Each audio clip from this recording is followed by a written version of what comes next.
அரசியல் mini bytes. புதுச்சேரியில mass காட்டினாரா Vijay? முதல் கூட்டம் எப்படி இருந்துச்சு?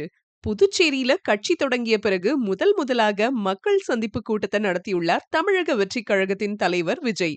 வெறும் 11 நிமிடங்களே மக்கள் முன் பேசி தனது அனல் தெறிக்கும் அரசியல் சண்டையை போட்டுள்ளார். இந்த கூட்டத்திற்கு 5000 தொண்டர்களுக்கு மட்டுமே காவல்துறையினர் அனுமதி அளித்தனர். ஆனால் காவல்துறையின் தடுப்பை மீறி அனுமதி சீட்டு இல்லாத தொண்டர்கள் சிலரும் திடலுக்குள் புகுந்துட்டாங்க. அதே சமயத்துல பல ஆயிரக்கணக்கான தாவிகா தொண்டர்கள் விஜயின் ரசிகர்கள் அரங்கத்திற்கு வெளியே கூட்டம் முடியும் வரை காத்திருந்தாங்க. இன்னொரு விஷயம் என்னன்னா, புதுச்சேரியில நடைபெற்ற மக்கள் சந்திப்பு கூட்டத்துல திமுகவை போலவே மத்திய அரசை ஒன்றிய அரசு என குறிப்பிட்டு பேசியிருக்காரு தாவேகா தலைவர் விஜய். புதுச்சேரிக்கு போனாலும் அங்கேயும் திமுக அரசையும் முதல்வர் ஸ்டாலினையும் விமர்சித்து பேசியிருக்காரு விஜய். இந்த கூட்டத்துல பல பிரச்சனைகளும் நடந்திருக்கு.